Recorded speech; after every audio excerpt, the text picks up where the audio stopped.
দিনটা ছিল জ্যৈষ্ঠ মাসের একদম মাঝামাঝি। প্রচন্ড ভ্যাপসা গরম, দুপাশে ঘন বাঁশবন, তার ঠিক মাঝ বরাবরই চলে গেছে অন্ধকার মাখা একটা নিরিবিলি রাস্তা। একই ভ্যাপসা গরম, তার উপর আকাশে ঝেঁপে মেঘ করে এসেছে। এই খিটখিটে গরমে ঘাম মুছতে মুছতে নিরিবিলি পথ ধরে চুপিসারে হাতে একটা টর্চ আর বড় সাইজের ব্যাগ নিয়ে এগিয়ে চলেছে বাবলু। রাতের কালো আকাশের ঠিক ঈশান কোণ বরাবর কড় কড় করে একটা বাজ পড়ল। চারিদিকটা একেবারে জ্যোৎস্না ফাটা আলোর মতো আলোকিত হয়ে উঠল। বাবলু বলল, আরে দূর, শুধু গড়গড় আর গড়গড়, দু এক ফোঁটা এলেও তো হয়। এই অসহ্য গরমে ঘেমে নিয়ে একেবারে স্নান করে যাচ্ছি, কিন্তু এক্ষুনি বৃষ্টি নামলে যে একেবারে সব বনেশের মাথায় পা হয়ে যাবে। না না বাবা, তাড়াতাড়ি পা চালাই, কোনো ভ্যান বা রিক্সাও তো দেখছি না। এই দুর্যোগের রাতে একটা রিক্সা দিশার আলো দেখিয়ে এগিয়ে এলো বাবলুর সামনে। বাবলু দেখল রিক্সায় একটি অপরূপ সুন্দরী মেয়ে বসে আছে। বাবলুর দিকে তাকিয়ে তাকিয়ে মুচকি মুচকি হাসছে। ততক্ষণে গুড়ি গুড়ি বৃষ্টি পড়তে শুরু হয়ে গেছে। রিক্সাওয়ালা বলল, বাবু আর দেরি করবেন না গো, তাড়াতাড়ি উঠে আসেন, বৃষ্টি নামি গেল। ঝপাত করে রিক্সার উপর উঠে বসলো বাবলু। তার মাথায় এখন একটাই চিন্তা ঘুরছে, কোনো প্রকারে তাকে এই ব্যাগটা ঠিকঠাক জায়গায় পৌঁছে দিতে হবে। রিক্সাওয়ালা বলল, আপনি কোথায় যাবেন বাবু? আমি ওই খেজুরকটি শ্মশান পাড়ে যাব, ওই বটতলার সামনেটায় নামিয়ে দিলেই হবে। আপনি এত রাতে ওই খেজুর কাটি শ্মশানে যাবেন? আপনার ভয় করে না বুঝি? কিছু পাচার টাচার করছেন না তো? এ কি সব যা তা বলছেন আপনি? আমি ওইখানেই একটি বিশেষ কাজে যাচ্ছি। কি এমন বিশেষ কাজ যে এত রাতে ওই ভয়ঙ্কর জায়গা যাচ্ছেন? আপনার প্রাণের মায়া নেই? আপনি জানেন না বেশ কয়েক বছর হলো ওই খেজুর কাঠি শ্মশানে কিছু গুন্ডা আর মস্তান আস্তানা গেড়েছে? জানি, কিন্তু আপনি কে? এত কিছু আপনি কি করে জানলেন?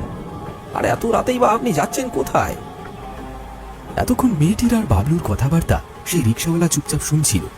আর চুপ থাকতে না পেরে সেই রিক্সাওয়ালা বলে উঠল, বাবু, ও আমার মাইয়া কোমল, পাশের গ্রামে ওই বাচ্চাদের পড়াতে যায়, আর ফেরার সময় আমি ওকে সঙ্গে নিয়ে বাড়ি ফিরি। আর বলবেন না বাবু, আগের মাসে আমার ছোট মাইয়াটারে ওই গুন্ডার দল তুলে নিয়ে গিয়ে সিরে খেয়েছে। যখন তার শরীরটারে পাওয়া গেল, দেখি শরীরটার উপরে এক টুকরা কাপড় নাই বাবু, চোখগুলা কারা যেন খুলে নিয়েছে, বুকটা পেটটা গাইটা ভেতরে জিনিসপত্র কারা যেন বার করে নিয়েছে। এত কিছু ঘটে যাওয়ার পরেও পুলিশকে জানানো হয়নি? পুলিশ?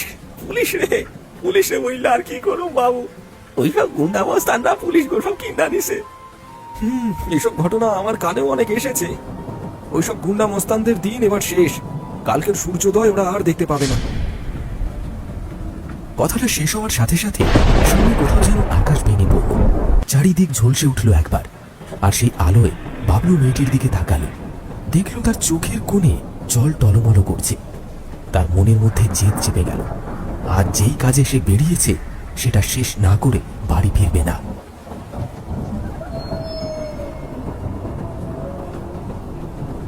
হঠাৎ রিক্সাওয়ালা ব্রেক কষে দাঁড়িয়ে পড়ল। বাবু, ওই দিকটায় আর যাইতে পারুম না, এইখানেই নাইমা পড়ুন। বুঝতেই তো পারছেন, সঙ্গে আমার মাইয়াডা আছে, ওদের চোখে পড়লে আমার মাইয়াডারে একেবারে শেষ করে ফেলবে। না না কাকা, আপনাকে বিপদে ফেলবো না, এটুকু আমি হেঁটে যেতে পারবো। এই নিন, এটা সঙ্গে রাখুন।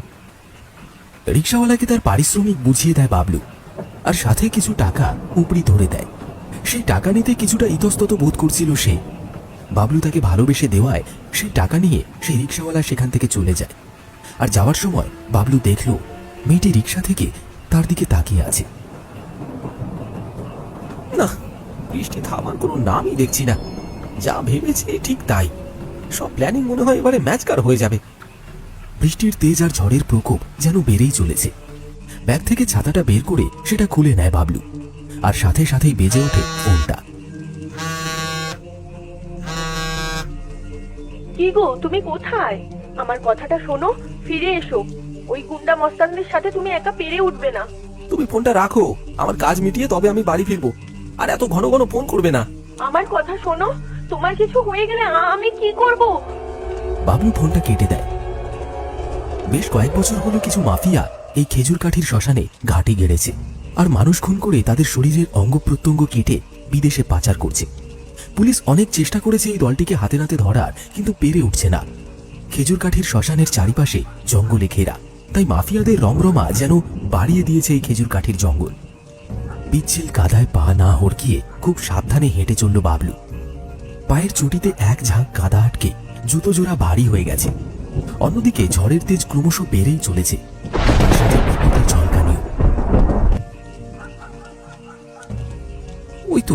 ওই তো শ্মশান। তার মানে এইখানেই তো লোকটার আসার কথা। কই, আশেপাশে কাউকে তো দেখতে পাচ্ছি না। ওই গাছটার কাছে গিয়ে দাঁড়াই বড়। খেজুর কাঠির শ্মশানে পৌঁছে বাবলু একটি বড় গাছের নিচে আশ্রয় নিল। বিদ্যুতের ঝংকার এই দুর্যোগের রাতের পরিবেশকে আরো ভয়ঙ্কর করে তুলেছে।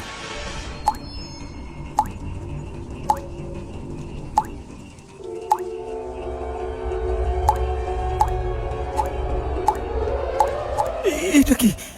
এটা আমি কি দেখছি? ছাতা থেকে বৃষ্টির জলের বদলে রক্ত পড়ছে। আশপাশটা তাকিয়ে দেখল সে, চারিদিকে রক্তে ভেসে যাচ্ছে।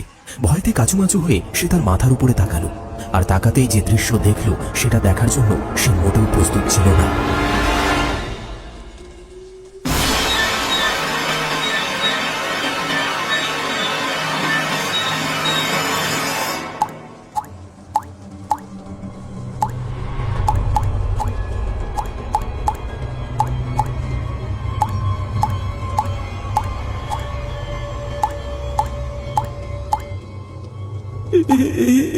কি কি?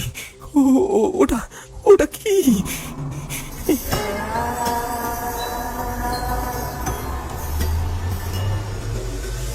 ভয়তে সে কি করবে কিছুই বুঝতে পারল না, শুধু হা করে তাকিয়ে রইল গাছের উপর।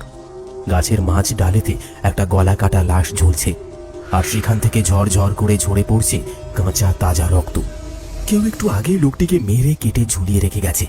চোখের জায়গায় চোখ নেই, শুধু আছে কালো অন্ধকার গর্ত আর জমাট বাঁধা বদ রক্ত। বুক পেট কেউ ফালা ফালা করে ভেতরের অঙ্গ প্রত্যঙ্গ বার করে নিয়েছে, ঠিক যেরকমটা সেই রিক্সাওয়ালার মেয়ের সাথে ঘটেছিল। কি ভয়ঙ্কর, কি ভয়ঙ্কর! আমি আসার আগেই আবারও একজনের প্রাণ চলে গেল। আজ আমি ওদের না মেরে বাড়ি ফিরবো না। কথাগুলো বলার সাথে সাথে সেই লাশটা ধপ করে মাটিতে পড়ে গেল। এক হাত ছিটকে সরে গেল ভয়তে বাবলু। কি মর্মান্তিক সেই দৃশ্য! আর এক মুহূর্ত সে সেখানে দাঁড়ালো না। সেখান থেকে তার বড় ব্যাগটা নিয়ে পড়ে কি মরি হয়ে ছুটে চলল।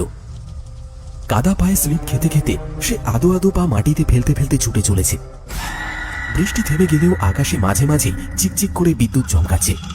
ব্যাঙেদের চিৎকার আর নিশাচর পাখিদের কর্কশ স্বর যেন বলে দিচ্ছে ভয়ঙ্কর কিছু একটা হতে চলেছে। ওই তো দূরে একজন দাঁড়িয়ে আছে। না না না, এগিয়ে যাই, কিন্তু কাজটা সারতে হবে খুব সাবধানে। অন্ধকার মাখা পরিবেশটা যেন দৈত্যের মতো গিলতে আসছে। সম্মোহিত হয়ে সে সেই ছায়া মূর্তিটার দিকে এগিয়ে চলল।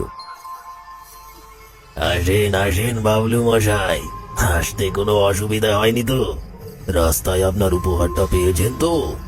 উপহার মানে কি বলছো? কেন, ওই বট গাছের গলা কাটা বডিটাই তো আপনার উপহার বাবলু মশাই। বেচারা, আপনার জন্য তাকে মরতে হলো। মানে আমার জন্য মরতে হলো মানে কি বলতে চাইছো? মানেটা তো খুব সোজা। এত বড় একটা গুরুত্বপূর্ণ খবর এত লেট করে দেওয়ার জন্যই না প্রাণটা ফুরুত হয়ে গেল। নতুন ইন্সপেক্টর বাবলু চন্দ্র চৌধুরী। বাবলু তখন রাগে গজগজ করছে। রাগে তার মাথাটা গরম হয়ে গেছে।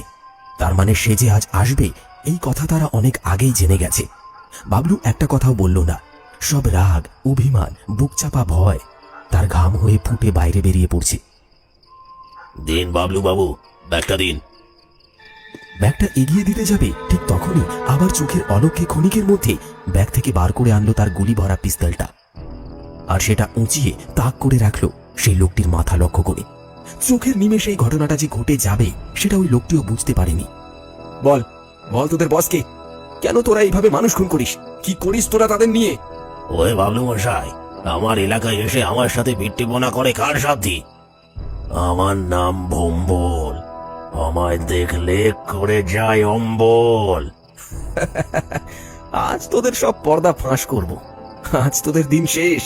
মানুষের শরীর থেকে অঙ্গগুলো নিয়ে কেটে বাইরে পাচার করবি, আর কেউ সেটা বুঝতে পারবে না। পুলিশের চোখে কি ধুলো দেওয়া অতটা সোজা রে? আমি ইন্সপেক্টর বাবলু চন্দ্র চৌধুরী, এই খেজুরকাঠি থানার নতুন ওসি। আপনি কি ভেবেছেন আপনিও এত সহজে জানতে পারবেন? কিছুতেই বলবো না আপনাকে।